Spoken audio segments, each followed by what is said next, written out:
ഈ വേസ്റ്റൊക്കെ എന്ത് ചെയ്യുന്നല്ലേ, അതൊക്കെ കാണിച്ചു തരാം കേട്ടോ. അതിനൊക്കെ വഴിയുണ്ട്. അപ്പോൾ ഇതാണ് തെനയുടെ വേസ്റ്റാണ് കേട്ടോ. തെനയുടെ വേസ്റ്റാണ് നിങ്ങൾ ഈ കാണുന്നതെല്ലാം. 3 തട്ടായിട്ട് തിരിച്ചിട്ടുണ്ട്. ആക്ച്വലി ഇത് കമ്പോസ്റ്റ് ചെയ്യാൻ തെനയുടെ വേസ്റ്റ് കമ്പോസ്റ്റ് ചെയ്യാൻ വേണ്ടി ചെയ്തതല്ല. ഫിഷ് ടാങ്കൊക്കെ ആയിരുന്നു ആദ്യം. പക്ഷേ അത് മാറ്റി ഈ ടെറസിൽ നല്ല വെയിലായതുകൊണ്ട് അത് ഒട്ടും പറ്റാത്തത് കൊണ്ട് പിന്നെ ഞാനിത് കമ്പോസ്റ്റ് ചെയ്യാനുള്ള സംഭവമാക്കി മാറ്റിയായിരുന്നു കേട്ടോ. ഇപ്പോൾ ഞാൻ ചെടികളൊന്നും ഇതിൽ നട്ടിട്ടില്ല. എന്നാലും ഇത് നോക്കിക്കേ, ഇത് കത്തിക്കാൻ പറ്റത്തില്ല അല്ലേ. നമ്മുടെ ഈ തെനയുടെ വേസ്റ്റ് ഉമിയൊക്കെ കത്തിക്കാൻ നോക്കിയാൽ ഒരു 2 ദിവസമെങ്കിലും ഇങ്ങനെ കിടക്കും.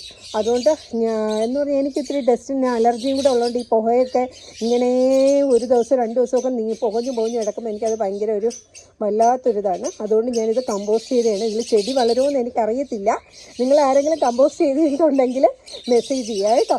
അപ്പോൾ ഇങ്ങനെയാണ് ഞാൻ ചെയ്യുന്നത്. ഇനി ഒന്ന് ചെടിയൊക്കെ ഇതിൽ നട്ട് നോക്കണം, വളരോ എങ്ങനെയാണെന്നൊക്കെ നോക്കണം. കണ്ടല്ലോ. പിന്നെ ഇതെല്ലാം കുറേ വേസ്റ്റും ചപ്പും ചവറൊക്കെ കിടക്കുകയാണ് ഇതിൽ. പിന്നെ കുറേയൊക്കെ ഈ ഡ്രമ്മിനകത്താണ് നിറച്ച് വയ്ക്കുന്നത് കേട്ടോ. ഈ ഡ്രമ്മിനകത്താണ് തെനയുടെ വേസ്റ്റും എല്ലാം നിറച്ച് വയ്ക്കുന്നത്. അതിൽ ആയിട്ടുണ്ട് ഫുള്ള്, കണ്ടല്ലോ. അപ്പോൾ ഇതൊക്കെ ഇനി ചെടി നടാൻ പറ്റുമോ, വളമാക്കാൻ പറ്റുമോ എന്നൊക്കെ ഒന്ന് പരീക്ഷിച്ച് നോക്കണം.